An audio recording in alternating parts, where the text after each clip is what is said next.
其实特别不喜欢现在有一种说法，就是节目组管这个冠名商啊，或者是赞助商叫金主爸爸。对，我觉得这是一种很庸俗的，应该叫爷爷。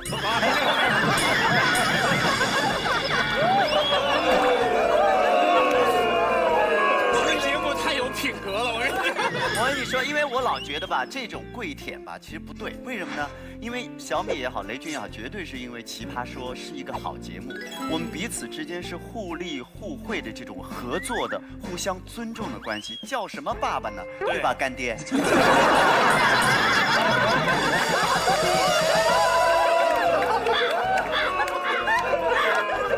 我们一定要警方何老师给我们挖坑。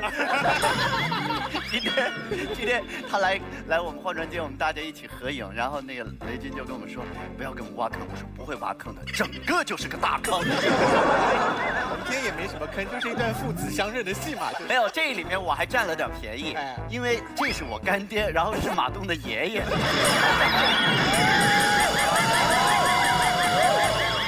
现在雷总的办公室里面还是会有那些传说当中非常重要的，属于雷士的一些很标准的配备，比如说天平，天平是拿来称重量，产品的重量，对，每个器件重量，每个器件，游标卡尺，对，游标卡尺，这是用在量什么呢？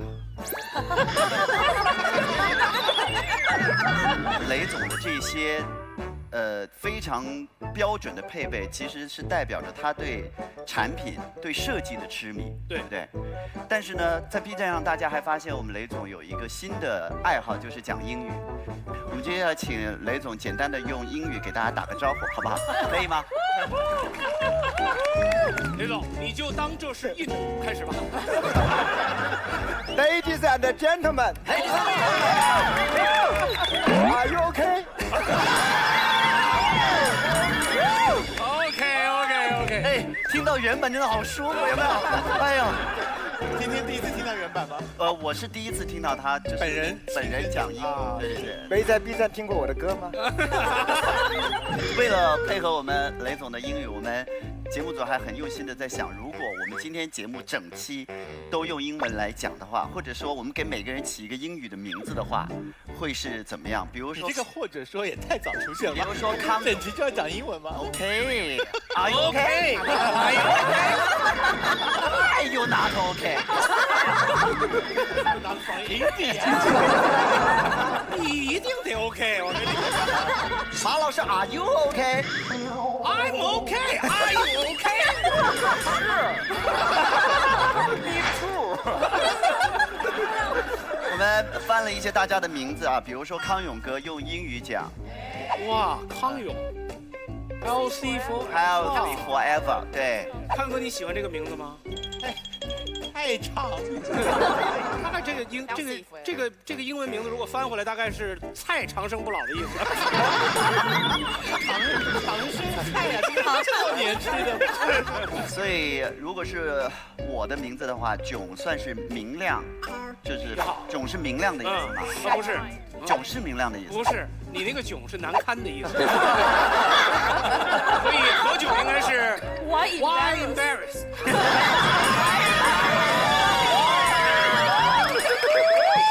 我本来准备给自己起名，叫 How Bling Bling， 何其的明亮 ，How Bling Bling。他的名字其实很响亮 ，Thunder Army， 雷军。这个对很可爱。如果是潇潇的话，只能音译。怎么说？叫 Small Small。生肖，你名字已经很可爱了。你想想，马薇薇叫 Macro。哦，掏出来搞事情用英文怎么讲？你来该你了。就是掏出来搞事情，我建议您这用一下啊，对。你建议用这儿用一下。Take it out and do something.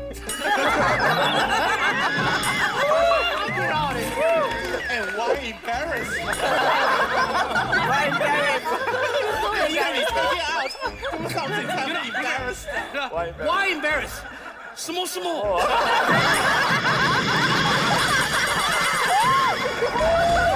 我现在都有点无法直视我们的那个小米手机了，但是这真的是个好产品，所以呢，我们的节目要感谢掏出来。我每次要借他这个，我今天跟他讲的时候，他说这个不太好吧。那雷总不好意思啊，来给我一下这个，你看他又打开衣服了呢。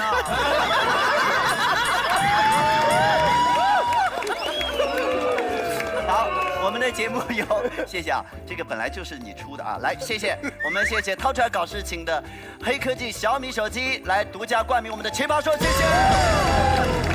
同时也谢谢奶后吐真言，一直让我们真诚交流的我们的纯真酸牛奶联合赞助播出，谢谢纯真，谢谢。好了，我们来看看今天的辩题到底是什么，来各位请看小票。身在职场竞争激烈，想要走上人生巅峰，何止要历81难？而要修炼成一名邀功精，则是应运而生的一种职场选择。邀功精顾名思义，就是特别喜欢邀功的人，不管功劳是大是小，凡是自己的功劳，一定要让领导知道。在公司里有业绩是不够的，还要让别人知道你的业绩。领导们业务繁忙，不可能什么事情都一清二楚。一个合格的邀功精，无论功劳大小，都会让领导知道。领导了解自己的每一份贡献，自然就会逐渐委以重任，升职加薪指日可待。如果团队里大家都能大大方方邀功，偷懒过洋工的人自然无所遁形，也是大功一件呀。可是功劳虽然好，邀功也需谨慎。邀功精可能能讨好上司，却注定被其他同事排挤。明明大家都有贡献，怎么成了邀功精一个人的功劳呢？万一功劳没邀到，同事却得罪了个精光，沦为职场公敌，岂不是得不偿失？再说花那么多心思邀功，不如建功。要是建立的功劳足够大，还怕领导看不见吗？朋友们，职场中到底要不要当邀功精呢？我觉得职场题呢，它需要就结合我们生活的经验。没错，我是上过班的，我还是赵大清的领导。对面坐着我的老板，但他让我邀功，有本事他以后都不要邀功啊，什么事儿都不是他干。Hello， 老板，我都不是我干的。永康一个学生小孩儿，对不对？陈明老师，一个老师，混学校。古有孙悟空3打白骨精，我们现在是3打邀功精。我是唐僧，你是悟空。这样吧，我们打个赌，如果我们输了，我们就把我们的脑子放到闲鱼上卖掉。行，你们等着。我这也能卖出去的闲鱼 APP， 以及玩的不够大，别喝美年达的美年达果味汽水的大力支持。好，我们首先请现场的观众来起始投票。如果您觉得要当邀功精，就按红色的按钮；觉得不要当，就按蓝色的按钮。各位，请表态。星星争夺战。本赛段每场比赛结束后，获胜队得奖金，导师和嘉宾从获胜队选出一位表现更可爱的奇葩，送上加1分的荣耀黄星星；从落败队选出一位表现不够可爱的奇葩，送上减1分的羞羞黑猩猩。赛段结束后，星星积分榜排名前4位的奇葩和导师商议选出的另外4位奇葩进入决赛赛段。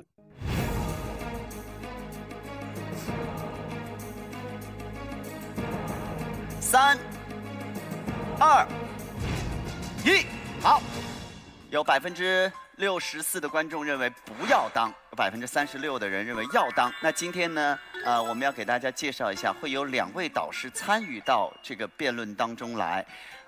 请2位导师用我们的小米黑科技手机亮出你们的直方。这不是因为你在这儿啊，我们每期都是用小米手机的，有的时候导师忘了，还要把它叫回来补。我们用的是什么手机？用的是小米黑科技手机，而且补的时候如果补得不好的话，导播还一个劲儿的要他们重新。我这不是在邀功哦。你这就是妖精，你不是邀功精，不是邀功精，你是公妖精。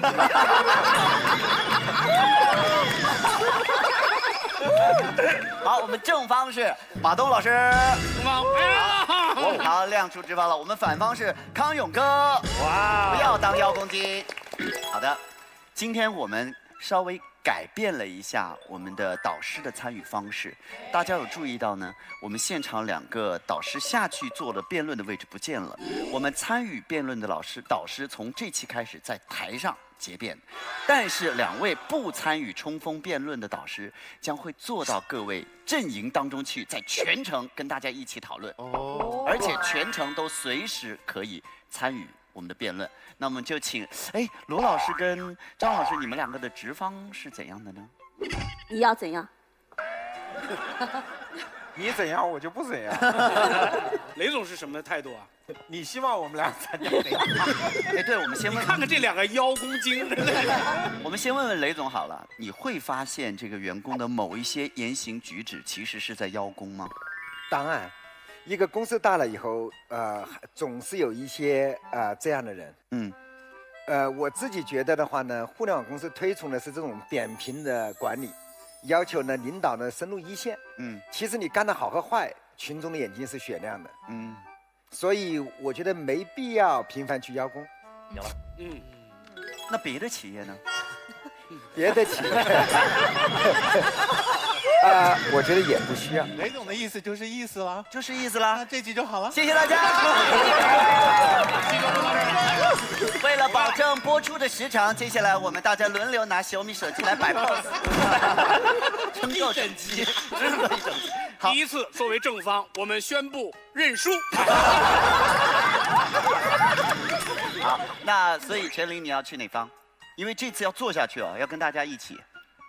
其实我们俩底下讨论了一下，我们俩充分的认为，这个世界上小米这样的公司还是稀缺资源，不是每一个老板都叫雷军，在那儿不需要当邀功精，但是在别的公司还是要的。陈琳是正方，观点都是正方，所以你们俩都做反方。石头剪刀布。谁输了谁坐这边去啊？来吧，对，是多不招人待见。没有，这说明你们这边有难度，有难度啊！来，我们看看石头剪刀布。哇！你跟干爹在一起，你很幸福。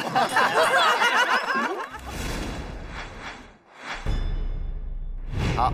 那么首先呢，我们来开始我们今天的第一轮的辩论。那么先从正方的一辩开始，我们来看一下正方一辩是傅首尔，来，首尔加油！要当。怎么会有这么多人选不要当邀功精呢？今天来的都是老板嘛，大家都不上班嘛。我们在职场干嘛？干活，干给谁看？老板，老板最擅长什么？闭目养神。不要停！哎，如果你不邀功，你就只能等。你能等醒一个装睡的人吗？怎么办？用一根火柴撑开他的眼皮，让他看到你啊！邀功啊！我为什么呼吁大家做一只邀功精？第一，会叫的孩子有奶喝，多么朴素的方法论！奶就只喝的奶，纯真的奶。就是不邀功，在职场等着别人发现自己是绝对错误的观念。你不是新大陆，老板也不是哥伦布，他们这种亲切又冷漠的动物，有点像什么呢？奶妈，就2个四面楚歌，是不是？就四面楚歌，放眼一看，全嗷嗷待哺的嘴。你说你想喝你哭呀，你不哭谁知道你饿呀？是吧？没有奶喝，你还是得哭，早哭晚哭都是哭，干嘛不早一点？所以我觉得邀功是表达自己的求奶欲，是有上进心的表现，根本就没有错。第二点，邀功，我不知道为什么大家都会觉得说邀功就是小人，不邀功就是大人，这种狭隘的成见是怎么形成的呢？我觉得邀功精对团队有巨大的价值。大家听过鲶鱼效应没有？沙丁鱼这种动物啊，它特别老实，一动不动，在集装箱里还没有运到你嘴里就死光了。这时候渔民想了一个办法，他怎么运这个沙丁鱼呢？他放一条鲶鱼进去，上窜下跳瞎搅和，追着沙丁鱼咬，结果人家在逃生的过程中越活越强壮，对吧？鲶鱼是凶，但是没有鲶鱼，团队就像温水煮青蛙。一锅蛤蟆蒸桑拿，不争不抢好哈皮，最后呢全洗澡洗挂了，你说多感人？还有一种情况，就说刚才我们说的团队啊，如果你是一个团队领导 ，team leader， 对吧 ？team leader， 那么对啊 ，team leader。Are you OK？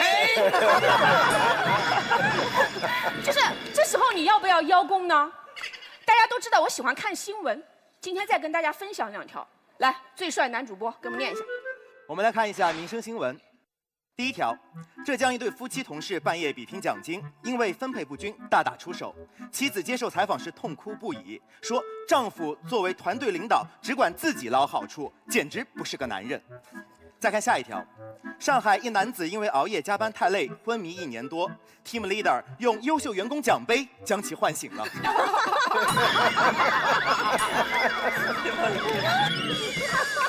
哎，看到没有？真的新闻，是真的新闻啊！啊，就洋葱新闻嘛。不是，大家看到没有？当你成为一个 team leader， 邀功就是一种责任，你不但要自己邀功，还要为团队和下属争取利益，对不对？那么跟着一个不会邀功的领导是一种什么体验呢？我以前就跟过这样一个人，带着全组做义工，别人吃肉，我们喝汤，我们打怪，别人发财。兵熊熊一个，将熊熊一窝。最可恨的是，不但自己不邀功，还不让我们邀，整天发一些鸡汤给我们洗脑。我给大家念一下：整天发鸡汤，天天早上一条微信，无论世界怎么对你，都要保持微笑，早安。善良是种天赋，带着感恩前行，你将永远快乐，早安。别抱怨，只要还在路上，没有到不了的远方，有翅膀你迟早会飞翔，急什么呢？早安。当你披上一件梦想的衣裳，就再也不要脱下来了。不求收获，但问耕耘啊！早安，安个屁！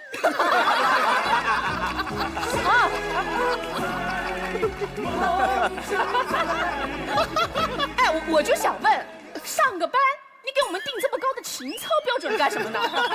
搞得像带发修行。身体和灵魂总有一个在庙里。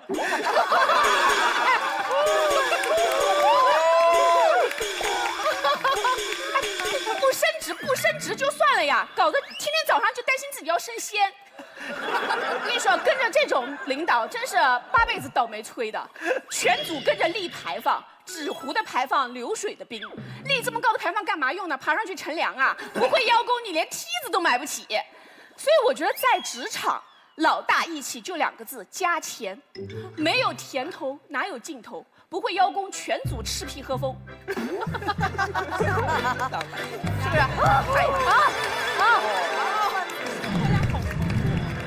好，最后啊，就说点正经的，严肃一点。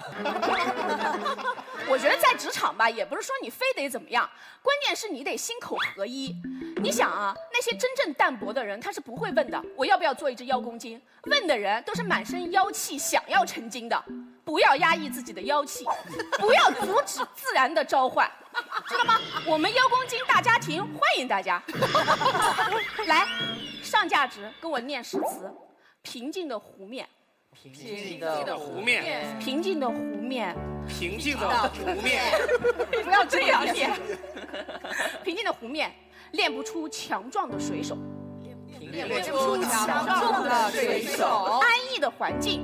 安逸的环境，造不出时代的精英，造不出时代的精英。为了减轻老板负担，为了减轻老板的负担，为了鼓舞团队的士气，为了鼓舞团队的士气，我们要顽强邀功，我们要顽强邀功，坚决成精，坚决成精，不退缩，不抱怨，不退缩，不抱怨，用铮铮铁骨邀功。用铮铮铁骨邀功，用朗朗正气邀功，用朗朗正气邀功，拥抱未来，拥抱未来，把握今天，把握今天，无怨无悔邀功光荣，无怨无悔邀功光荣。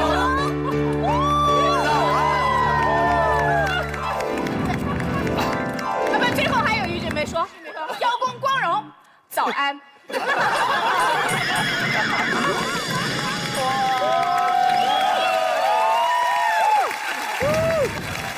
刚才一瞬间我恍惚了，我说这是个什么组织？忘记校训就是起，忘记校训就是起，也不能忘记校训就是把，也不能忘记校训就是把。我想问一下雷总，如果你有一天走进办公室，发现小米的员工在傅首尔这样的leader 的领导下在喊，对，在喊着这些东西，你会如何应对？真的啊，打开门就看到大家在喊这个。我觉得我们公司改传销了。说的真对，干爹。你不能叫干爹，你不可以占马老师的便宜。只要干爹高兴，你干嘛都行。好，我问一下雷总，他刚才说的有让你觉得有道理的地方吗？肯定有，还是有的，对不对？对，因为各个公司的环境不一样啊。我觉得呢，还是需要把整个团队做得好的地方能够讲得出来。所以他刚才说的那个代表整个小的集体去邀功，是你觉得？我觉得他说的邀功是对的，但是不要做邀功精。天天邀功，这很好，这已经拉拢过来一半。对，好，接下来我相信待会儿正方会来给大家诠释什么叫精啊。但是我们先来听听看反方的一辩会是谁哦，现在已经拉到一半对一半了哈，你看到没有？好，现在来反方的一辩是我们大晴儿，来加油，大晴！其实我觉得刚才雷总那句话说的特别好，我们可以邀功，但是我们千万不能做邀功精。因为说实话，你想一下古往今来，到底有什么精是讨人喜欢的？白骨精、狐狸精，很多很多。我们真的说不出来一个让人喜欢的精。我想了好久，我觉得我能说出来一个不那么让人讨厌的精，只有风油精。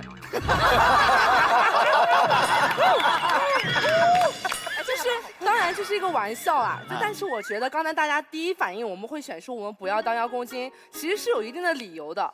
我们本能的就会去排斥邀功精这件事情，到底是为什么呢？从我个人来讲，我这个人最害怕的一件事情，就是有一天我会变成我自己最讨厌的那种人，而刚刚好邀功精就是我最讨厌的那种人。首先第一个理由，我觉得邀功精往往都是说谎精。曾经在我大二的时候，我也不知道为什么，突然有一家卖红枣和蜂蜜的农产品商家联系到我，说希望我成为他们的形象代言人，因为他们觉得我长得乡土而又淳朴，这个就是特别真实的事例。他们要把我的照片印在他们大枣的包装上面，还要答应给我3万块钱。我当时作为一个大二学生，我觉得这简直是一笔巨款，我觉得了不起。我身边的所有的朋友都劝我一定要接这个活。可是在我了解过后，我发现他们说了谎，他们把大枣的原产地从湖南的小枣变成了东北的大枣。其实很多人会说这种宣传其实没什么了不起的，但是在我看来，我只要想到我的照片要印在东北大枣这几个虚假宣传上面，我觉得浑身难受。我真的特别讨厌说谎。而邀功精做的是什么？邀功精其实天天都在说谎，小功劳变成了大功劳，别人的功劳变成了我自己的功劳，我团队的 KPI 变成了我自己独占的业绩。可是我真的很讨厌说谎，我觉得你们可能也是一样。第二点，我很加油，爷爷拍手了。第二点，我很讨厌邀功精的理由呢，是因为我真的很不想像邀功精一样，我的每一份我本来值得的成就感要从别人那里获得。从小到大，我数了一数，我总共参与过15个不一样的工种，从时薪8块钱到几千块钱的工作，我全部都干过。在我不断挑工作、不断找工作的过程中，我突然发现，在我们这个时代，找一份工作其实真的不难。但是我们还是在挑工作，我很挑拣，我相信在座的你们也是一样。我们挑的到底是什么？我们挑的是一份成就感，一份认可，一个可以让我待得踏踏实实的地方，我可以好好干我的活，让你公司的老板会知道我值得这份价值。而对面的邀功精在干什么？我觉得邀功精干的事情特别像索爱，他们就是像你在谈恋爱的时候，我最讨厌干的那种事情是一样的。明明我们已经在一起了，可是我要不断的去向对方证明我到底有多爱你，我到底这个人是有多好，我是值得被你爱的。而这件事情会让我觉得整个恋爱变得索然无味。我为什么要不断的向你证明啊？难道不是我们刚刚在一起的那个时候，我就已经是那个值得被你爱的人了吗？其实我们工作上面最开心的时候，就是每个月月底发工资的时候。为什么我们会说发工资而不是要工资呢？其实我们仔细想一想，想象一个场景就够了。我们每个月的工资是老板打到我们的卡上的。可是如果有一天我们需要排着长队在老板的办公室门口，拿着准备好的 PPT， 告诉他说我这个月到底干了多少的工作，值得我这个月多少份的工资，我们在等着老板赏赐我们这一份工钱，这种要来的时候，是不是感觉没有那么爽快，没有那么值得呢？是的，你经过千辛万苦要来的东西很珍贵，可是那一刻，我觉得我不是那么珍贵了，我觉得我好像不是那么值得了。我可以证明我自己，但是我证明自己的时候，应该是我在面试的那一个刹那。我们是一个公平挑选的过程。我告诉你我有多值得，而我的老板应该要答应我，在我好好工作的时候，他要看到我做得好，给我应有的报酬，这是老板的义务。道理。我真的无论在工作或者生活中，不想当一个邀功精，因为我不想说谎，我也不想把我本来就值得的这份成就感交到别人手上去做一个乞讨，等着别人来给我赏赐。我希望我的老板是一个好老板，他能够看到我的好，看到我的值得，哪怕是有点理想主义，但是我相信我不是一个人这么想的，你们应该也是一样。说得好。好的老板应该看得到员工的努力。我想问一下雷总，你曾经有过老板吗？我曾经有过老板。你的老板是看得到你的努力的好老板吗？当然是。我觉得绝大部分老板都应该能看到员工的长处，不然他的公司就经营不下去了。是吧？他就已经破产了。不过你还是离开你这个好老板了。没有，我之前创办金山软件就是跟我们裘总一起干。一起的。对，我觉得追随一个好的老板，对我们工作来说是很重要的。所以刚才这两个女生，如果面试的话，你会选哪个去你公司上班呢？我要好好想一想。这个回答很聪明，因为后面还有4个没讲。好，我们来看看我们正方的2辩师刘凯瑞，来，刘凯瑞。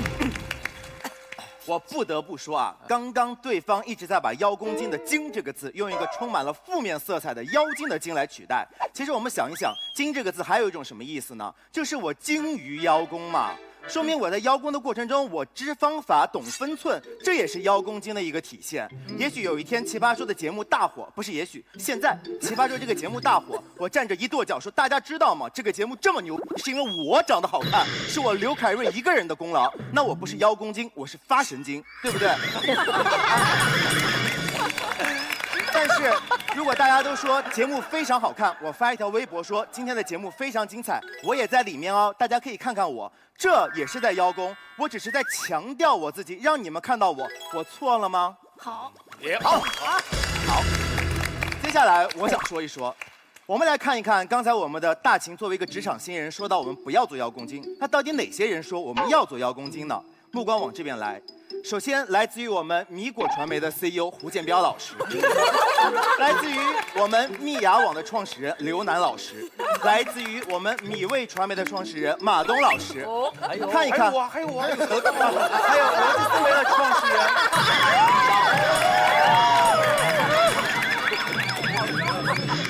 原你的直属 leader， 我们的虫仔，他也觉得要做邀功精，为什么呢？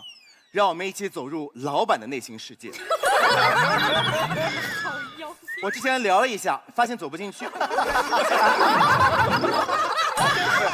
但是没有关系，我的人生当中有这么一段做老板的经历。告诉你们啊，我这个人啊，特别的有。怎么说呢？有一种运气。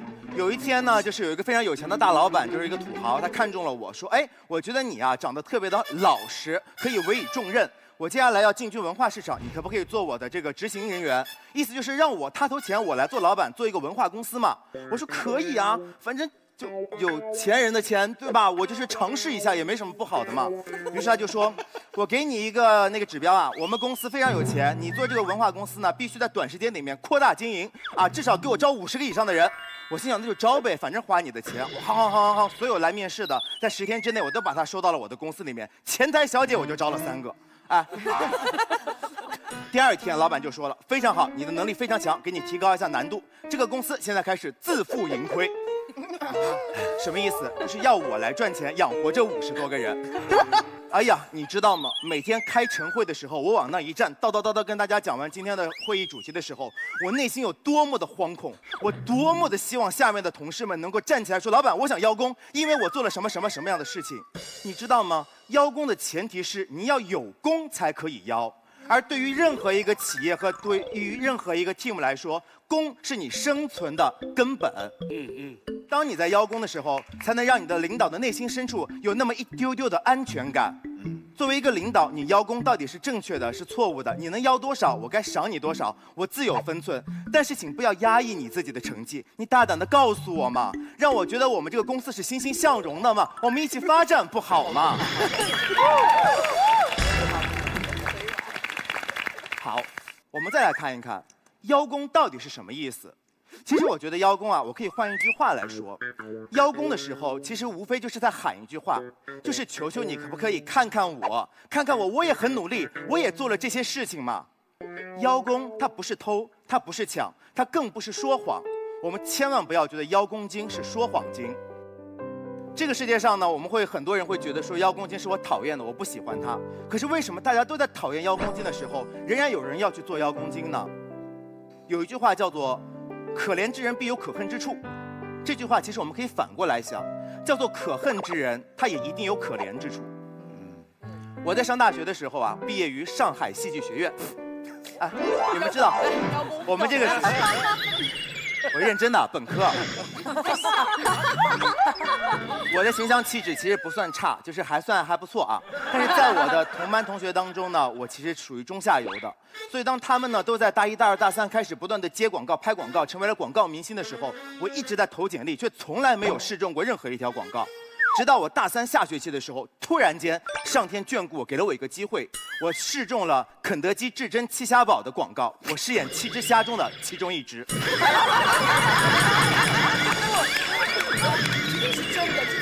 我非常的高兴，去试衣服的时候，我发现我那身衣服是从头到尾就是一个虾的模型，脸就露出了小小的1/3，因为我怕我们摔倒。导演说，我们这条广告非常的有创意，要求你们7位演员在这个表演的过程当中，体现出我们虾肉 Q 弹爽滑的质感。怎么演嘛？无非就是蹦蹦跳跳，就是这样子，就是有这种感觉嘛。大家都在这样的表演的时候，我觉得我不能这样，因为他们都演过很多广告了，可是我不是。这是我第一次演广告，我绝不可以就是在人流当中让你们，不是人流，对，我不能在人群当中让你们看不到我。所以呢，我每瞎流当中，所以我每一次当那个镜头拍到我要路过的时候，我都会故意让自己这样摔倒，然后立刻弹起来。知道吗？因为我觉得这样的一个动作，比你蹦蹦跳跳的时候更加能体现出虾肉的 Q 弹的感觉。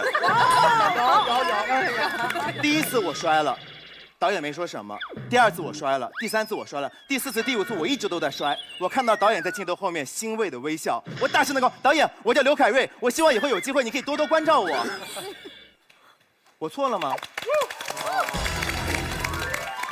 我不觉得我有什么问题。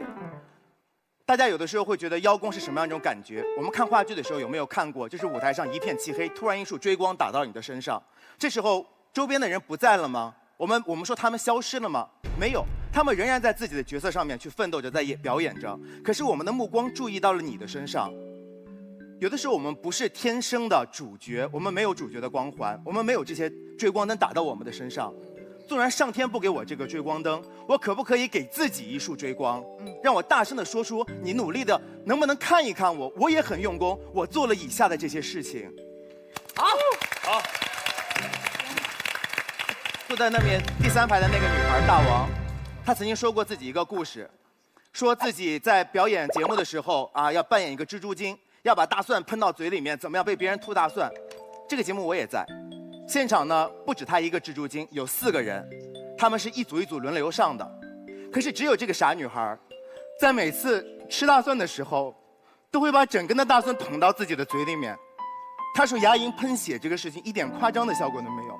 我在边上，可是她为什么还要把这样的故事在我们奇葩说的舞台上，或者在别的角度里面分享给大家听呢？因为我真的做了这件事，我很努力。也许你看不到我，可是我可不可以求求你们看一看我到底有多努力，看看我到底做了以下的这些事情。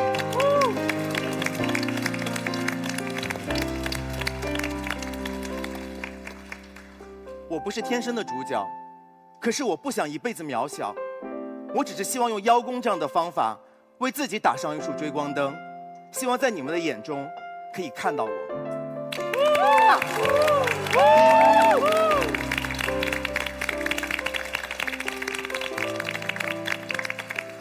确实是值得分享的经历。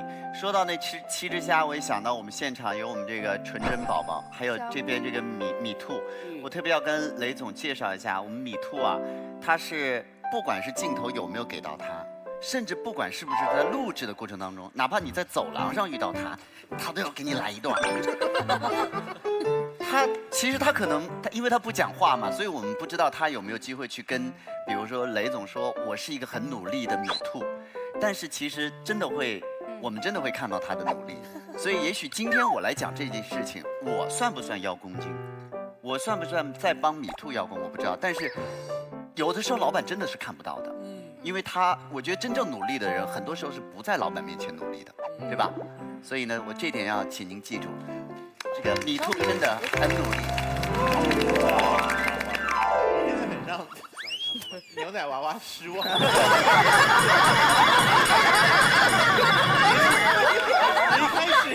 你一开始先讲他，镜头就带到他，然后你就猛着在那里。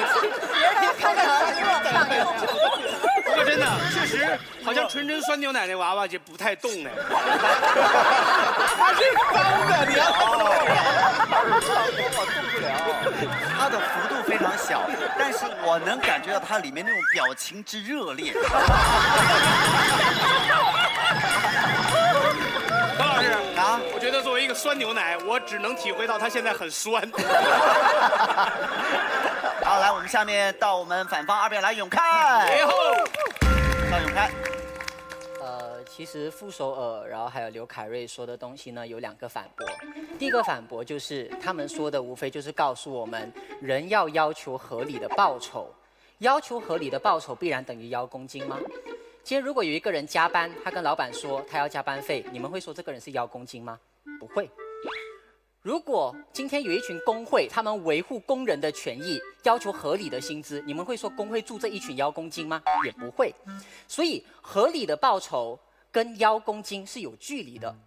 其次，第2个反驳就是什么？他们充其量只是告诉我们，人要适时的邀功，可是要不要成为邀功金呢？就好像我们每个人在生活中，我们总会拍马屁，可是要不要成为一个马屁精？区别在于哪里？区别在于程度。所以邀功跟邀功金的区别是什么？如果你把自己的功跟老板要，那叫做邀功。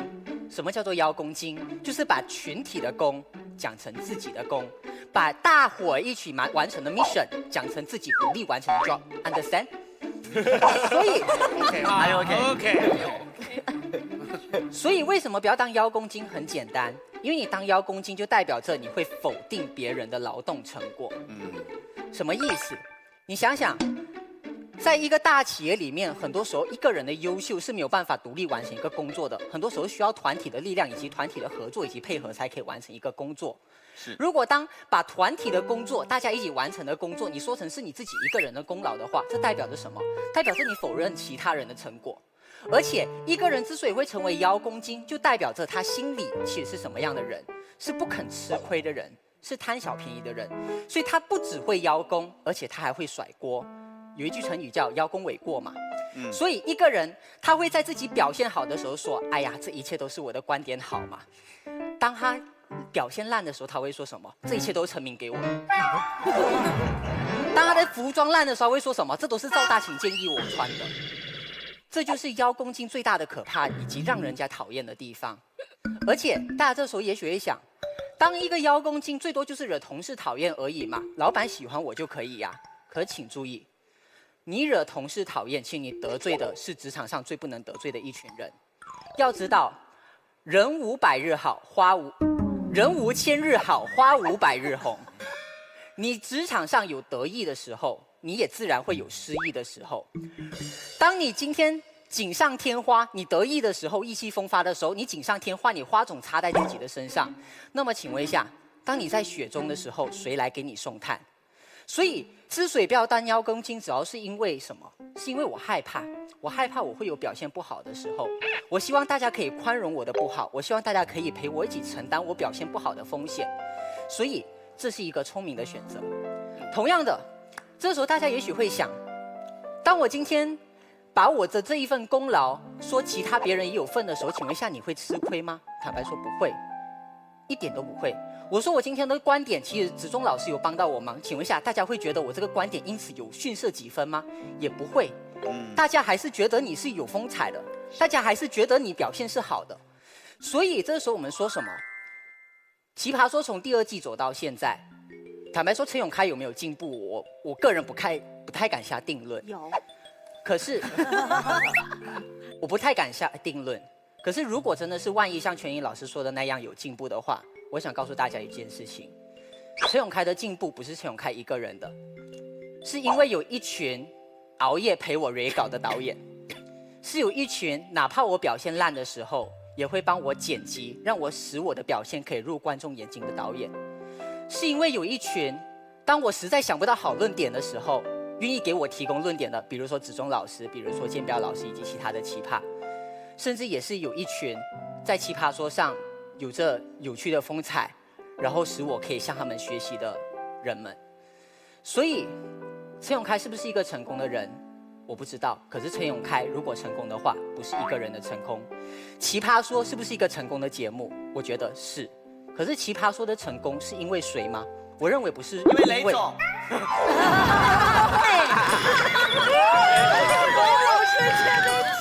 我终于体会到了做赞助商的好处，所以欢迎更多的企业赞助我们奇葩说。咱们不是说好了下一季涨价的吗？请继续，不是任何一个人的成功对。我知道啦，的确，如果说因为雷总的话，大家可能场面效果上有一定的效果，这是一个效果。可是我必须得说，奇葩说的成功真的不是因为某一个干爹，也不是因为某一个奇葩，奇葩说的成功是因为大家。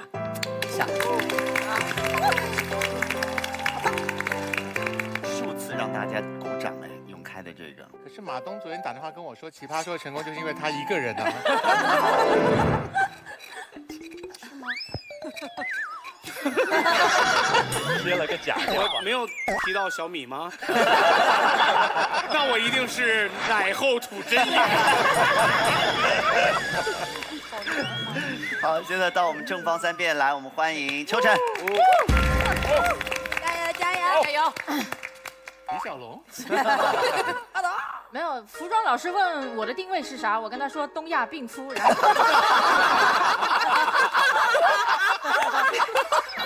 把你懒的。对，服装老师好样的啊。那个我一直不是特别理解，为什么就不能够邀功？在我的理解里边，邀功很简单，就是我做了什么事情秀出来，希望老板给他点个赞。你看陈明整天在朋友圈晒他的娃，我有给你点赞吧？啊，陈永开3天2头发自拍，还强行的自己说自己很萌，我有没有勉为其难的给你点过赞？啊，赵大秦更不用说了，到处去旅游，不是晒自己的照片就是晒自己的路线，我不仅点赞，我还给你评论和转发呢，对不对？我就不明白为什么我现在不能秀一下自己的工作也求个点赞？难道相比起晒娃、相比起旅游、相比起晒吃的和秀恩爱来讲，工作上班是一件这么见不得人的事情吗？好样的！这个世界怎么了？这世界怎么了？啊，说好的劳动最光荣的，骗我！骗我！更何况，我就是邀功而已。对吧？邀，我又不是逼宫，对不对？你给不给我这个功劳，算不算在我头上，是要看老板的评价的。就好像一个罪犯疑犯，他最后有没有罪、定不定罪，是要看法官的评判的。所以在法官做出判决之前，那个犯人有权干啥？有权为自己辩护，对不对？犯人都有权为自己辩护，一个勤勤恳恳工作的人无权为自己邀功，还有没有天理了？是不是？难以理解，你懂吗？所以我觉得这个功劳是不是算在我的头上，决定权在老板。可是这个我能不能开口邀这个功，这个表达权应该在我个人。啊，更何况了，对不对？在职场上面，如果一个领导他没有能力去辨识我是不是真的撒谎的话，他又有什么能力去真的分辨这个功劳到底本来应该是谁的呢？如果你觉得我在撒谎、夸大其词的话，啊，你可以指出啊；如果你觉得我抢了别人的功劳的话，你可以不采纳呀，对不对？法官也可以不采纳某一些人的证据，从而判这个人输的。那凭什么一上来就不允许我说话了呢？所以我觉得邀功很简单，就是一个正当的权利。我们不仅要用，而且要用好，也就是精于邀功，做一个好好的邀功精，这是第一点。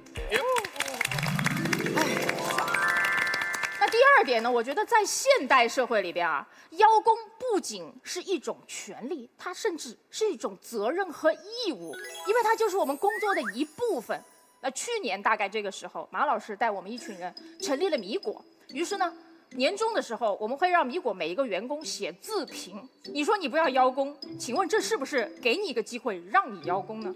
而且我们会主动的跟马老师汇报我们的成绩。我们汇报的时候会说的非常明确啊，米果今年新产品小学问一经发布就达到了畅销榜的第1名，哦，明目张胆的邀功，你知道我们这是。而且不仅要这样，我们还要提供准确的数字和图表来证明我们是真的做出了这个成绩。为什么呢？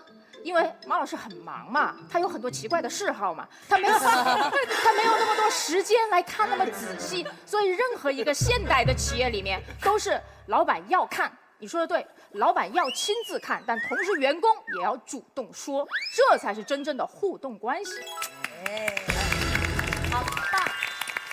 而且，做人要会邀功，做产品、做手机就要更会邀功了。因为我觉得，如果你有好产品却不会邀功的话，这是对我们消费者不负责，你知道吗？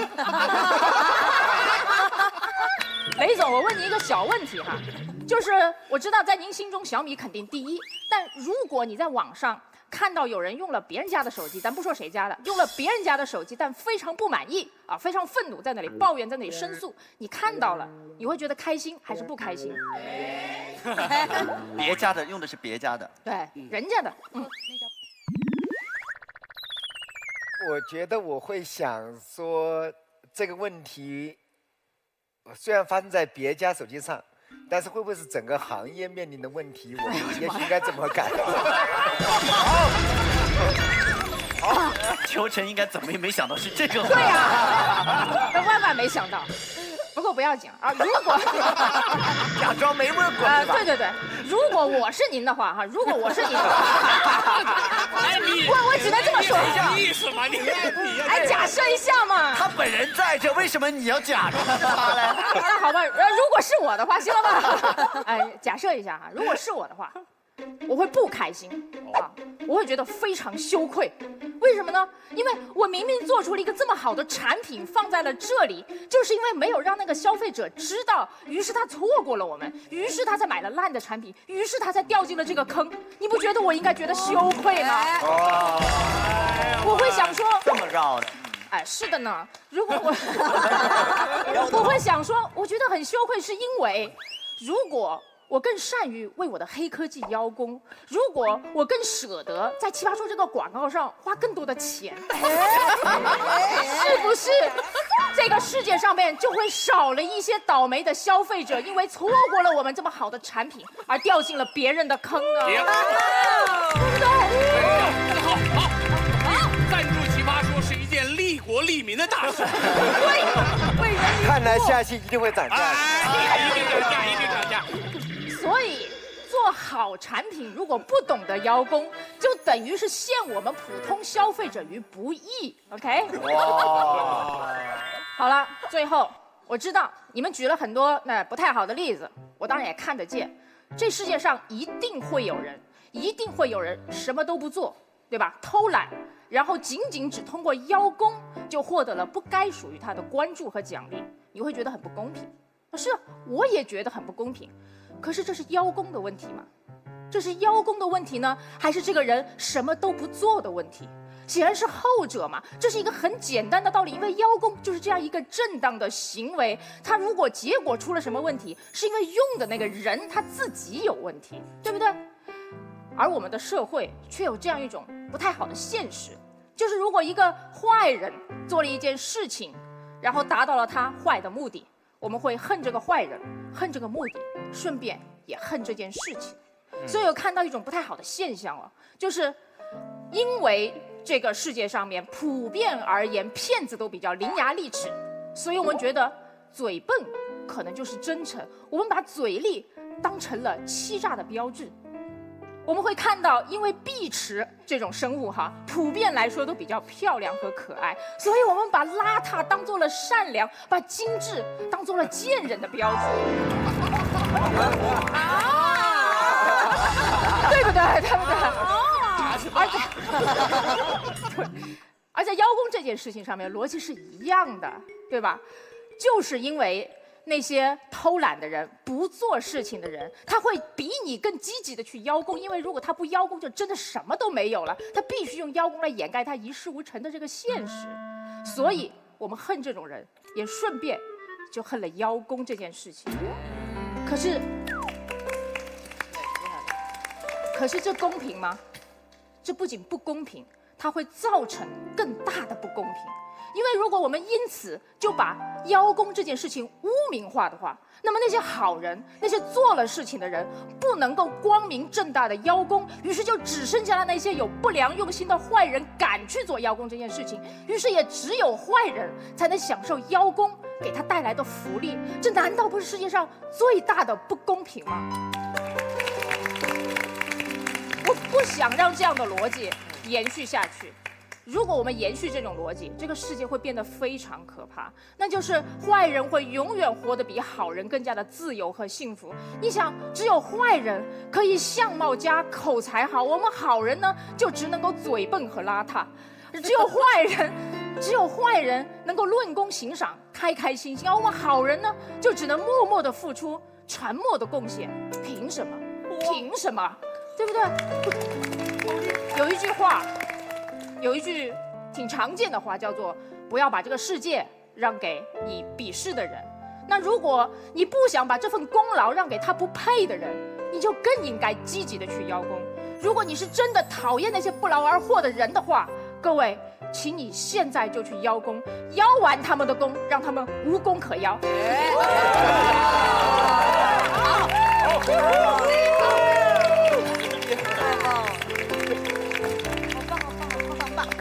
特别精彩，特别精彩。我想问一下秋晨，如果今天雷总参加完我们的节目，觉得这个节目真的很当然这个节目本来就很棒。然后呢，如果他真的决定继续冠名我们下一季，而且还加了钱的话，秋晨，你觉得是谁的功劳？我当然有功劳，每个人都有功劳，帮所有人邀一遍功，大家一起分钱，好不好？关键在分钱。我跟你讲，除了分钱，我都同意。除了一起分钱这件事，回头再说。秋晨刚刚讲的义愤填膺到，我都瞥见马东在苦笑，就是你是不是觉得太不可思议了？对，因为你知道，就这么一个题目，就若干个观点，他分3步把它说完。我盯着我要说的东西，我在那咬牙。我觉得更可怕的是，我中间特别担心，因为康永哥今天就是特别投入听大家，我特别担心，因为今天没有让他坐到那个位置，我特别担心他忘了你要结辩这件事。今天我要结辩吗？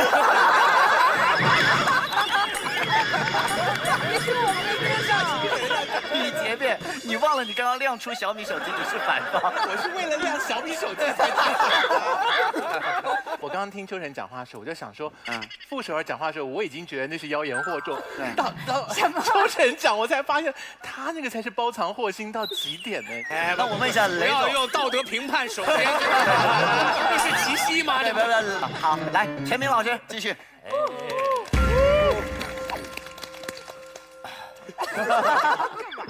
秋晨真厉害，真厉害，包装的很漂亮。雷总，我来给您掰扯一下。那陈明我们可以听吗？大家随缘吧。前菜可以随缘。这个事情是这样的，3位其实用各种极尽方士之能事告诉我们要去邀功，直到秋晨这儿达到了山巅，就告诉我们普通好人，我们携起手来，努力的把邀功这件事情做到极致吧。我也不太反对，也是很好的。我只要大家记住一件事情：如果想要好好邀功，就一定不能做邀功精。记住这件事情，这件事情是有着鲜血和生命的代价的。就是我第2季录制到今天，拜薇薇姐所赐，我有了一个名号，叫鸡汤王。一个鸡汤王，就再也没法灌鸡汤了。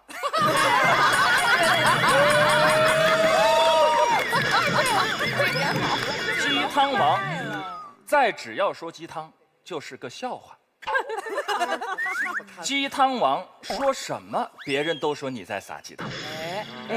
你们有点懂我的意思了吗？懂。这就是标签的力量。在传播心理学上，它叫做标签化的逆向推动效应。我具体解释一下：当你头上顶着鸡汤精不是，你看到了吗？看到了吗？说啥都是鸡汤。当你头上顶着邀功精这3个字之后，有2个现象一定会发生在你的人生当中。第一，你不管干嘛，人家都说他在邀功。具体情况参见我的个人鲜血和生命的代价。这是第一，你想吗？你正常情况下跟老板汇报个工作，你的同事马上说又在邀功，这个邀功精他还能干嘛呀？这是第一。第二，当你真的成为了一个邀功精，然后想要邀功的时候，你所有的邀功都变成了笑话。你明白我的意思？多惨呐！对方病友，你们3位都在号召大家邀功，邀功可以，千万别顶上这个 logo， 此生难翻身。惨事儿，这大家一定要记住。大家又说了，说这精到底有什么区别？精就是精于做某事，上档次的做某事。用刘凯瑞的话说，就是有好的技术来完成邀功的效果。说其实啊，精这个字的核心在于修炼。白蛇精、蜘蛛精怎么成的精？修炼出来的。邀功精的核心也在于修炼。邀功精这个称号的意思是，这个人的修炼的聚焦点在于邀功这件事情上。我们想一想，大家都在职场上做工作，一走上职场，我们把自己所有的精力和聚焦点放在邀功这件事情上，对，还是建功这件事情上，对？我最欣赏刘凯瑞的地方，绝不是他刚才举手说导演，我叫刘凯瑞，请你给我，不是，是他跟其他人都不一样，在地上打挺的那个时刻，那是你最闪光的时刻。千万不要以为后来导演给你打电话是因为你举了那一次手 ，no， 是因为你做了跟别人不一样的虾。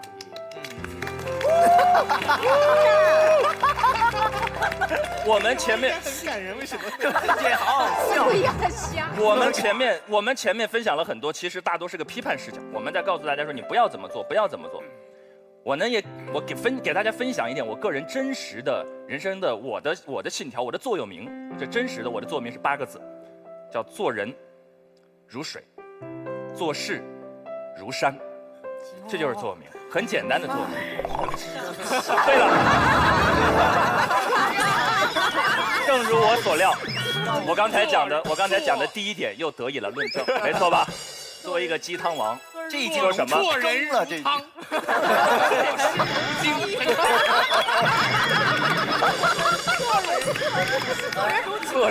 做人如汤。我给大家解释一下。好，解释一下。做人如水这句话是怎么来的？这是老子说的，《道德经》里有一句话叫“水利万物而不争”。利万物就是功的意思，没错吧？功劳责备天下，关键在后2个字，不争。邀功精之所以让人烦，秋晨刚才最后一直在偷换，说是因为坏人都邀功，我们误以为邀功就坏，不是。是因为邀功这件事情上本质属性当中透露出了一个争的心态，邀功邀来邀去，功背后的名利禄，归根到底是不是一个争字？为什么说东方老智慧很有意思呢？要强调做人如水，叫利万物而不争。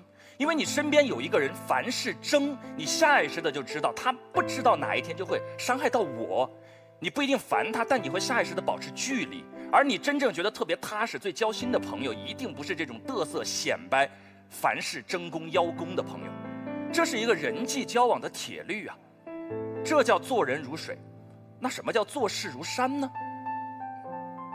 做一个工作，如果是事业型的工作、专业型的工作，不用多说话，把功劳放在那儿，山搁在那儿，山从不说话，没有人能忽视它的存在。这件事情说到这里，我就不得不提到一个伟大的公司了。哎，不要笑，秋晨刚才一直说这个，哎呀，小米啊，没有让大家知道，这简直是对我们消费者不负责。秋晨，你知道吗？小米这家公司自己从不邀功。最先开始，小米的初衷其实很简单，我们就做一款好用、便宜的手机，我们要性价比到极致，我们要做到跟那些高端机一样的效果，但是我们便宜。他做没说呀，这不经常大家看到雷总上节目吗？没有，这不大家都第一次见吗？这么多圈中人为什么都第一次见？因为之前一直为小米在奔走呼号的那些是真正的初期的用户，他们用了，哎呀，真不错，人家把山放在那儿，山一定会被人看到，这是做事情的态度。还有一家，我其实我给大家，我有一个小脑洞啊，这我想这个辩题想了一个小脑洞。一家公司啊，给公司起名字的时候，是有很多创始人微妙的心态在的。比如说有家公司是美国一家公司，它叫微软，这公司是很奇妙。你看一个男人比尔盖茨给自己一个公司起名叫微，还软，对吧？Micro 还 soft， 就这是一种很奇妙的心态。这种心态是什么心？它聚焦。我聚焦，我不是一开始要追求一个多么宏大的愿景，我聚焦到一件小事，把它做到极致。你看米够小了吧？还不叫大米，小米。你看伟人的很多心态和思路是一致的。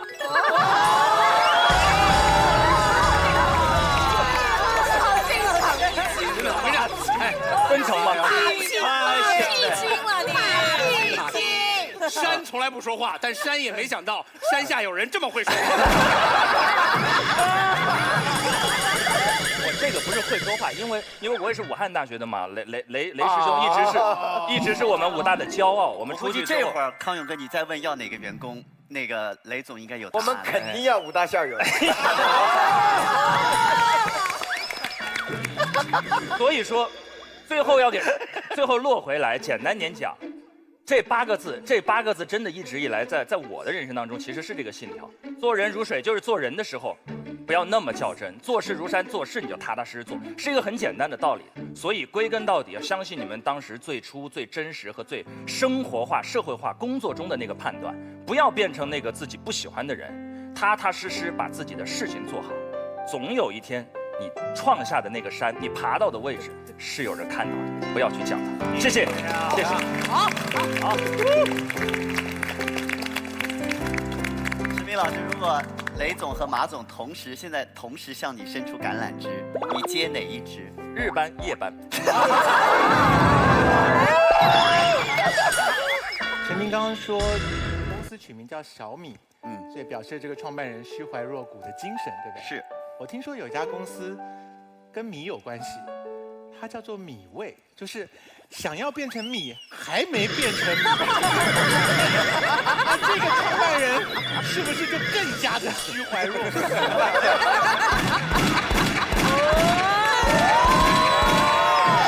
我现在有一种感觉，我觉得这边就2坨空气，他们好虚啊！不知道为什么兄弟有一种自豪感油然而生。虽然我们连小米都还没长到。你真的从取名米味那天就打定了要小米的钱吗？没有，我们是因为听说小米有赞助费，我们现改的名。好，我们进入到自由辩论的阶段。那现在呢，我们看到2排3排，大家都这个群情激昂，而且呢，罗老师跟张老师也在里面。我们先那个 Michael 来，好，我跟你说，要知道陈明今天答这题，我觉得死也要答这题。陈明，我跟你讲，陈明你忽略一个问题啊，刚才讲了一个特别土的道理，虽然包装的很好，叫酒香不怕巷子深嘛，对不对？就只要你好好的做事儿，把它做成一坨山，大家无论如何都能见到你的，是这个意思吧？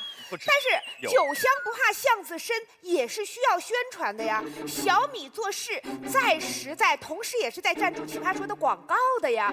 所以建功和邀功这两件事完全不矛盾。你不能说因为你要做一个建功的人，所以你就不要做一个邀功的人了。人生技能两条腿，你比别人少一条腿，你是要怎样嘛？对不对？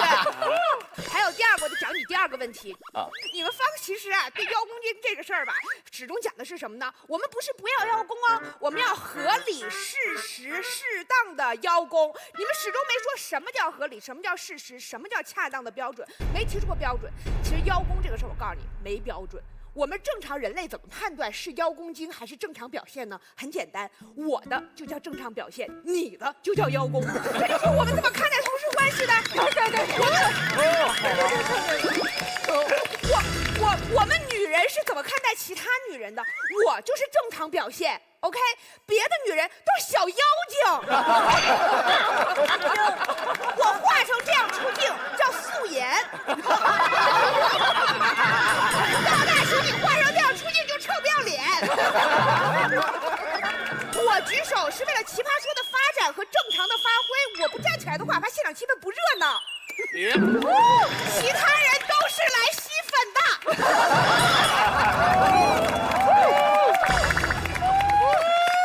我们来看看对方谁想吸粉。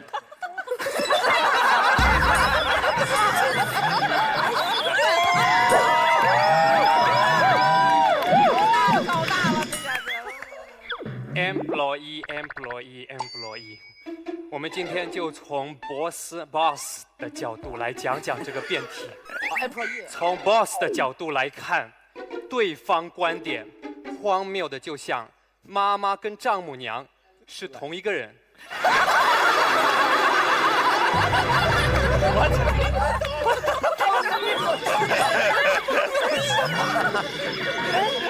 什么意思？你明明是凤姐，偏说自己是志玲姐，你以为老板看不出来啊？自卖自夸，不得好死。Why？ 因为你越夸大自己的成绩，老板就越觉得现实当中的你怎么这么烂。这就好比你请老板吃一个高档的法国餐，香槟、玫瑰、银质餐具，打开一看，煎饼果子。你觉得老板会给你升职加薪吗？恶心啊！老板听到你们在邀功也恶心啊！想象一下，假如狄仁杰问元芳你怎么看，元芳开始邀功，迪迪啊，头盖骨上面每一粒灰尘啊，都是我一个人捡干净的哦。迪迪不吐他一手的煎饼果子才怪。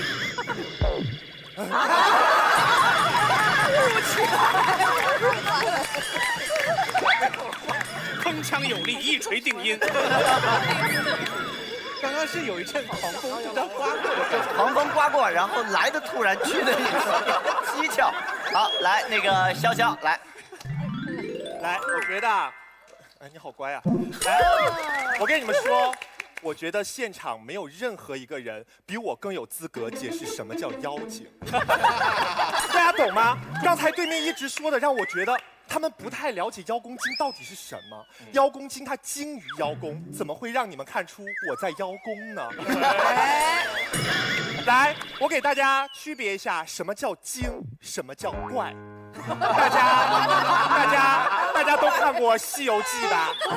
白骨精、蝎子精、蜘蛛精，走出来都漂漂亮亮。你看得出来他是妖精吗？你们试想一下，哎，如果白骨精他一副白骨走出来，假装摔倒，唐僧会去扶他吗？不会的呀。所以刚才他们所有说的，包括陈明说的，哎呀，你们不要被人家贴上邀功精这样的标签。能被贴上这样标签的，那不是邀功精，那是邀功怪。你一眼就看看得出他在作怪。然后我跟你们说，我发现大秦给了我一个想法，我觉得很有趣。他说工作就像恋爱一样，你不要老去问他你到底爱不爱我。但是我要告诉大家，默默付出的年代早就已经过去了。一个正确的恋爱观就是我给你洗个苹果，给你挤个牙膏，你都必须知道。不然，当他养成习惯的时候，他觉得这一切都是你应该做的。有一天，你忘了给他洗个苹果，你忘了给他挤个牙膏，他说你不爱我了。同样，面对老板，我们也是一样。我们辛辛苦苦的工作，勤勤恳恳的工作，老板看不到。如果我们不说的话，那我们的努力、我们的汗水，跟那些不求有功但求无过的人来比，有什么区别？他还说，老板，你有义务看到我在努力。老板压力多大呀！每天日理万机，还想着大秦今天努力了吗？我得去看看。哎，陈明儿今天努力了吗？我得去看看。你们不要再增加老板的工作负担了，行不行？还有，我告诉大家，什么叫真正的邀功精？永开刚才示范了一个真正的邀功精，大家听上去好像他在感恩。但其实如果没有永开，大家都以为奇葩说我们牛，真的只是我们牛。你们不知道奇葩说在我们的背后有一群陪我们熬夜对本子的导演。你们不知道直中欧巴、尖标欧巴，他们每天为了抠我们一个观点，被我们烦到几点都睡不着觉。他不仅为他不仅仅是在为自己感恩，他同样帮我们所有人都在邀功。所以我觉得我们在座的每一位都要对永开说一声谢谢。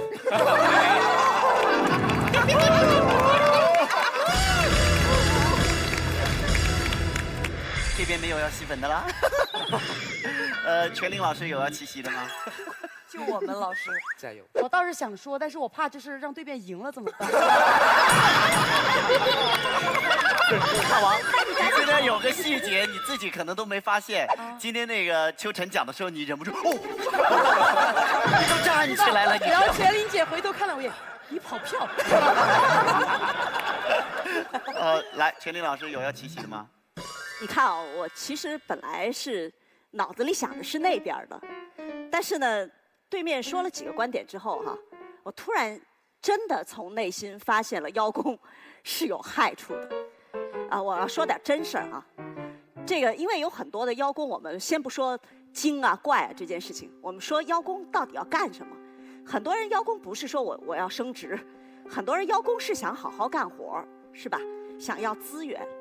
但其实啊，你有没有想过，在一家公司里面，你反复通过邀功这种方式拿到资源，本质上对自己有害，因为你会被资源害死。知道吗？没想到吧？在一个公司里很容易会被资源害死。我给你举个例子，比如你各种邀功，邀完了之后说，老板给我100万，我去搞5万粉丝，然后你就会忘掉，这5万粉丝是因为老板给了你资源，你拿到的。你就会认为说这是我的功劳，我是一个好能干的人。你没有5万粉丝吧？我有5万。你慢慢的累积，你会忘掉说你要付出努力，才能够变成你的真正的功劳。你会反复的用这种捷径邀功拿资源，创造更大的功劳，接着邀功，最后你会害了自己。如果你去观察所有成功的公司的发展历程，你会发现很多的公司真正起来的部门，当年都是个不邀功、没功可邀的边缘部门。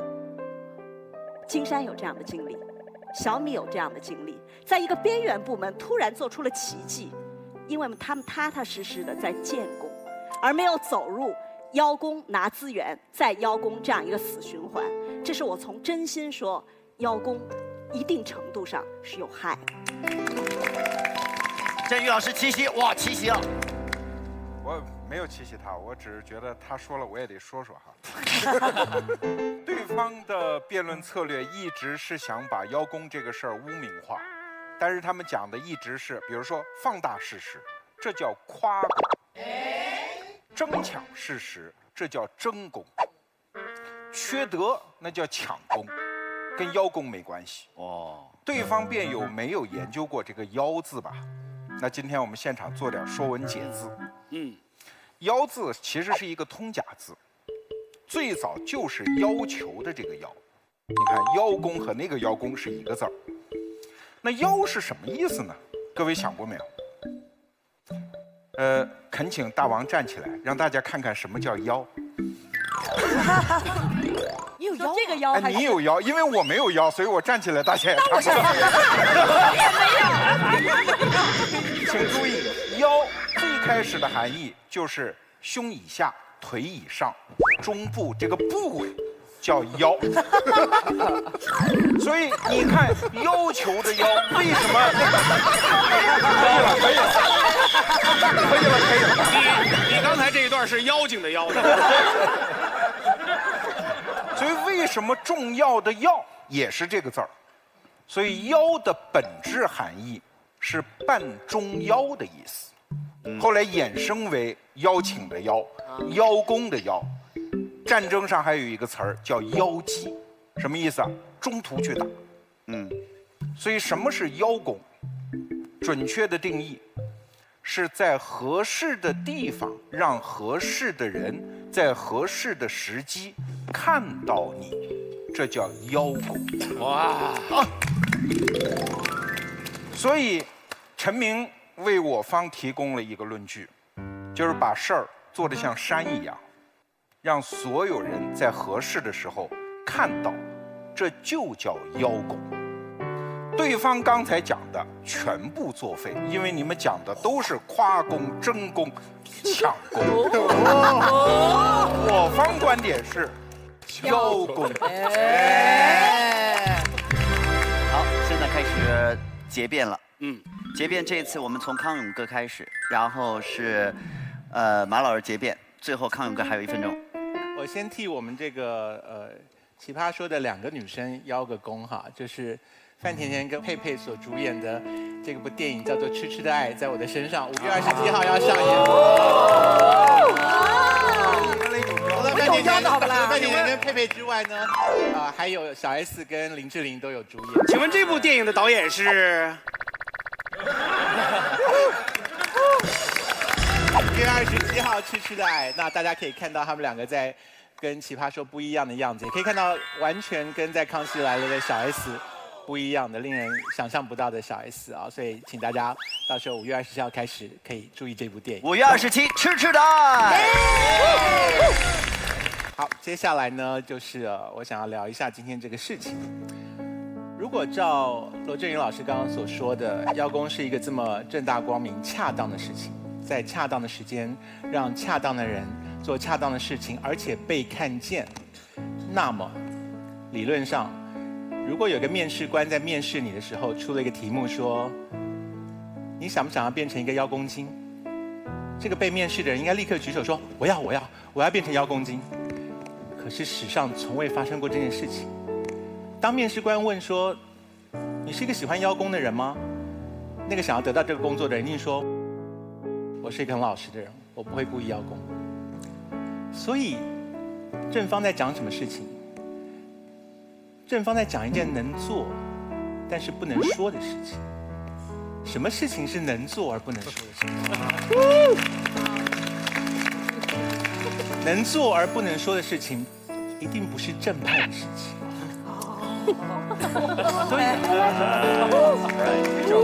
所以我难以想象郑宇老师刚刚说我方立场全部作废这个说法，因为如果你方立场全部成立的话，那你方立场应该要正大光明的鼓吹，我们大家都做邀功精吧，我们应该勇敢的邀功。所以这件事情第一个不成立。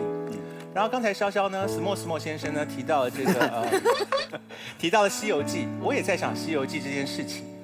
我小时候读《西游记》啊，我始终搞不清楚一个问题，就是唐僧的肉不够大家吃吗？就是因为《西游记》是不是说吃了唐僧肉就能长生不老？对，《西游记》没有说你要吃完整个唐僧肉才能长生不老吗？所以大家是可以分吃的吧，是吧？就是一个蜘蛛洞里的蜘蛛精，大家合着吃唐僧，大家都会长生不老嘛。所以理论上就是从街头到巷尾的所有妖精，大家一起讲好说，我们大家一块儿把唐僧给吃了吧，我们全部都能够长生不老，是成立的吧？是啊，就是蜘蛛精跟白骨精还有金角大王、银角大王应该约好嘛，说我们大家一块吃唐僧宴吧，我们就开一个长席，让大家都来吃，没有发生这件事情，为什么？因为唐僧不干。好，那个马东把他的结辩时间用完了。我们中文实在是很奇妙，精是什么？精是专精。专是什么？专是独断，就是我没有要跟你分享。邀功精怎么会跟别人分享功劳？这是什么矛盾的概念？就是我要这个功劳，那就是我的，我邀功还跟大家分享。这就像你说蜘蛛精，你别一个人吃唐僧，你叫白骨精还有狐狸精都来吃一下，不会的，因为他天生是个精，他就要专，他要一个人吃，他一个人长生不老，大家都长生不老了，《西游记》搞屁啊，就是大家都不死了，写不完了，对不对？所以，对方辩友所讲的这个邀功精是这么好的一件事情，我刚才听到头昏脑胀，我就在想说，对方辩友听起来是希望整家公司充满了邀功精，这就是一家好公司了。可是实际上有这种事情吗？没有。一个部门只要有2个邀功精，就天翻地覆，因为没有人要跟你分享功劳，这是邀功的真谛。所以我很难理解对方辩友会这么天真的把邀功讲成这么正面的事情。所以我现在讲一个我对于邀功为什么这么反对的原因，就是各位认同小偷这个行业吗？不，就因为为什么我们不认同小偷这个行业？是因为小偷偷东西的时候伤害了一个人，他伤害了被偷的那个人，所以你邀了一个功，就是有人的功被邀走了，那个真的该享受成果的人在哪里？他就是刚才这些人在赞成邀功的时候沉默的那个人。你每次发出声音说会哭的小孩才有奶喝的时候，没哭的那个小孩就没有奶喝了。你有没有想过那个没哭的小孩他没有奶喝是什么处境？就我们怎么忍心去鼓励每个小孩都一直哭一直要奶，然后饿死那个不哭的孩子吗？所以这是我没有办法认同我们鼓励邀功精的这个概念的一个最简单的原因，就是第一个，能做却不能说的事情不是正派的事情，没有什么好鼓吹的。第二个，你邀功的时候伤害了别人，而你伤害那个人是做事的人，所以不要伤害别人，有本事做自己的事情，不要抢有限的资源，只是帮助你的功劳，因为每一个人都应该有分配到的资源才对。这是我反对邀功的最主要的原因。谢谢。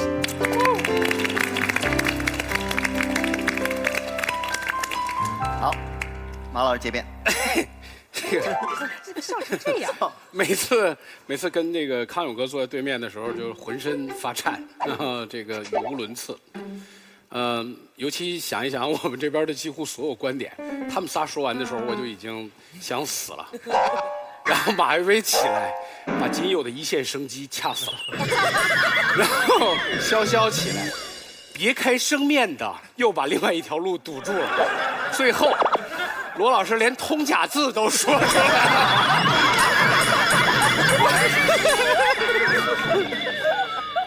那我们就只剩下总结了。我们看一下这个题目哈，叫“邀功精”，不知道以前这个词在网络上有没有？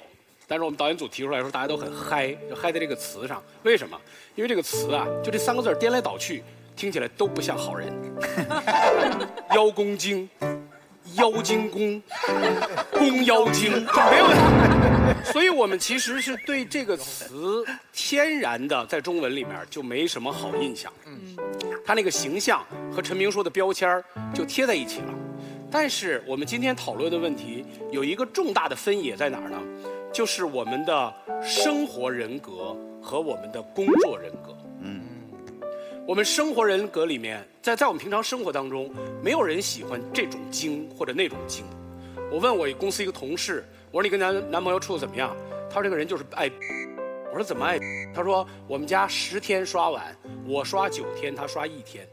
刷完了以后，他跟我一晚上说：“你看我刷碗刷得多干净，你看我怎么样。”所以，我们生活当中不喜欢这样的人，你的同学里面，你成长的环境里面，永远都有这样的人，不因为他在职场，所以我们是从生活人格上不喜欢这样的人，我也不喜欢，我喜欢在生活当中做一个低调的人，做一个跟大家不冲突的人，喜欢做一个吃亏的人。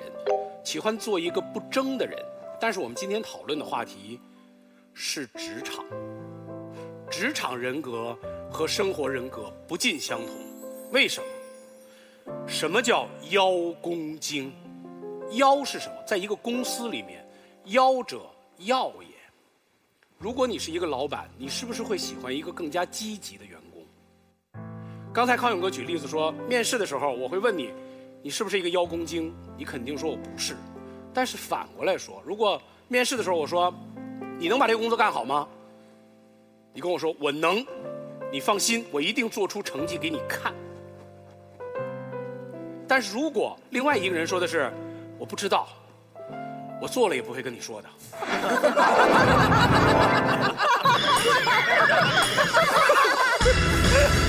你要哪个？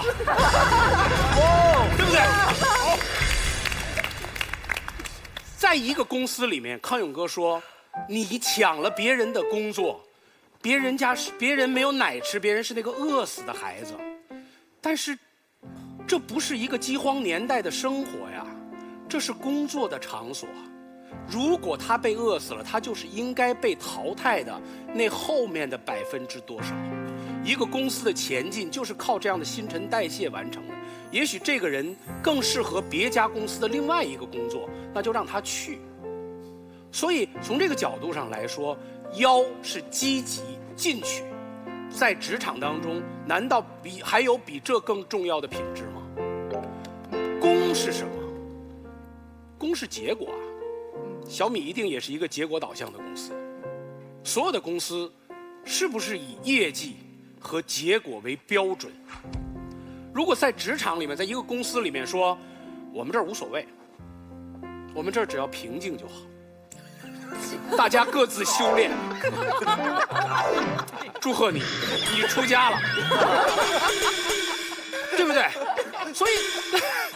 所以，在职场里面，邀功，不论是邀还是功，都是正向。邀功精，在生活当中不是一个讨人喜欢的人。我们不希望生活当中遇到这样的人，但是在职场里面，不论你是不是老板，你是不是应该看重这样的人身上这个积极一面的品质？所以，做人要做人精，做妖要做妖精，邀功也要做邀功精。刚才我们一直全场都在说小米。的企业文化，然后小米的牛产品，小米的所有东西，为什么？谢谢大家，因为我们整个奇葩说，因为小米的冠名而得以跟大家见面，所以我们在跟雷总邀功。我们唯一做的，不能忘记的，是我们的其他冠名赞助商，比如，哇塞，这也能卖出去的闲鱼 APP。比如玩得不够大，别喝美年达的果味汽水美年达。谢谢美年达。奇葩说为什么能跟大家见面？因为我们在爱奇艺播出啊。你为什么看爱奇艺会成为 VIP 会员呢？因为你比不是会员的人能看到更多精彩内容啊。我们难道不应该感谢这些赞助商和爱奇艺平台吗？虽然我们说做人一定要做邀功精，但是我所有说的这些话，大家都可以忽略，最后以雷总的意见为准。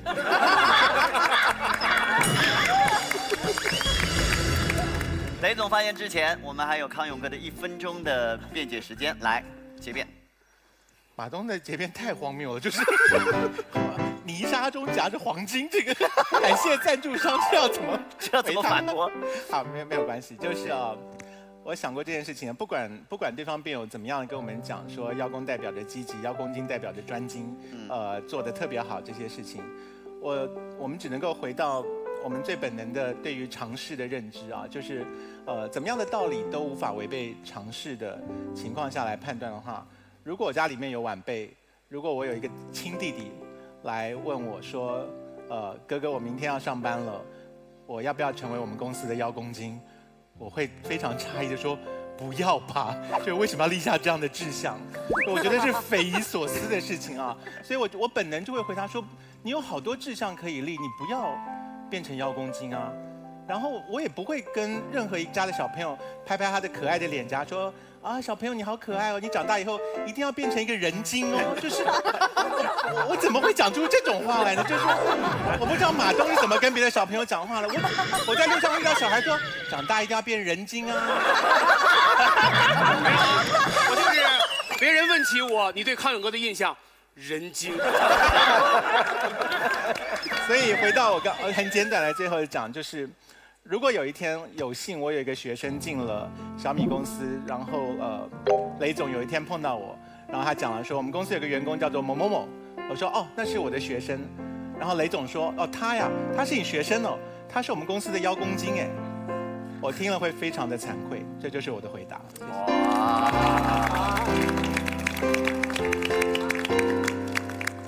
好，虽然要100次的感谢小米，但更重要的是感谢观众，谢谢你们。接下来是你们行使权利的时间，然后我们再请雷总来做总结发言。各位觉得要当按红键，不要当按蓝键，请选择。3、2、1。好，我们先不公布结果，来问一下雷总，听完今天一整场这么精彩的辩论，我想问问，下一季合同什么时候签？我们下来慢慢谈。好的，那您的想法有改变吗？要不要当邀功金这件事情？我听正方的每一个人讲，都觉得他们讲的特别有道理，但是越听越觉得有道理，越听越觉得好像不对劲。他们太能说了啊！凡是太能说的道理都不能信。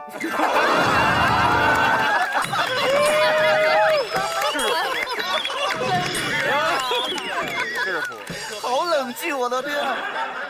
这个差一点被马老师也给说的掉到坑里去了。我觉得做人肯定不能做邀功金，所以有时候还是要相信直觉。我觉得大家呢都已经形成了很多职场的游戏规则，我觉得包括哪怕像鸡汤王讲的啊，就记住了，我叫陈宁，雷总。所以中华民族还是有很多美好的传统的。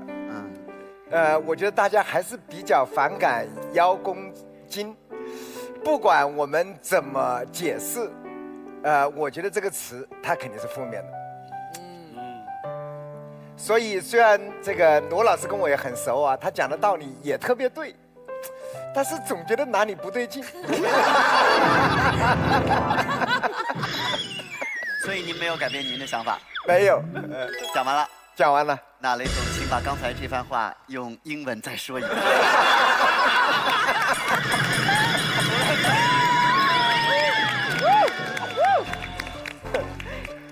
Are you okay？ 好，来，我们掌声谢谢雷军，谢谢。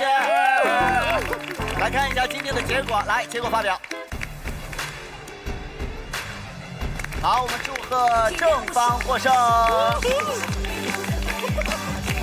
好，祝贺正方来获得我们由纯真酸牛奶提供的10万的纯真奖学金，谢谢。然后呢，我们请3位。我们把权力交给我们康永哥，交给马老师和我们的雷总。首先在这个手机上写出今天获胜的正方的3位辩手当中，您们3位各自觉得更可爱的那一位，到底是刘、凯瑞还是邱、陈还是傅首尔？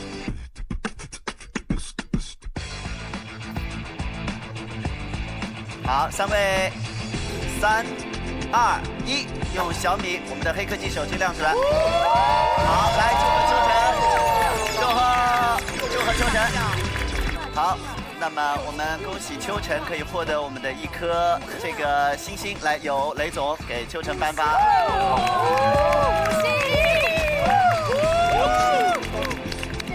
你讲的真棒。OK， 讲的真棒。接下来呢，我们请3位导师继续用我们的手机，在我们的今天反方的3位辩手当中选出，3位相比之下没有那么可爱的一位，到底是大秦，还是我们的永开，还是汤汤？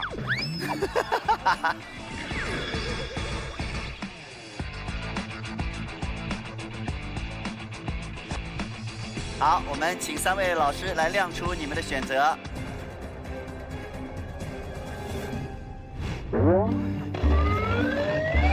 这活没法干了，你扫吧。哎呀，我不扫，你扫。哎呀，我不，你扫，要扫你扫。什么玩意儿？什么玩意儿？什么玩意儿？一天天的干啥啥不行，吃啥啥没够。不像我们家小米扫地机器人，让扫就扫，干干净净。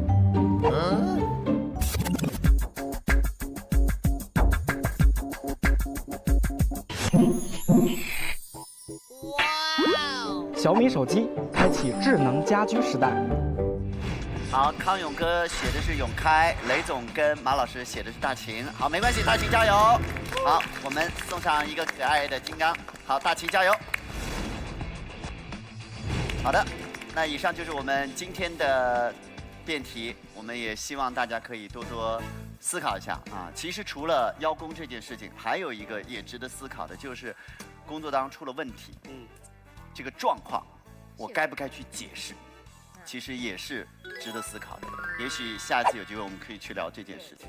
但是辩解经。今天非常开心，雷总来做客，下期他依然会跟我们讨论下一个辩题。我们再一次感谢雷军，谢谢雷总，谢谢。同时，请大家记得在5月27号的时候支持我们康永哥首次执导的电影《吃吃的啊》。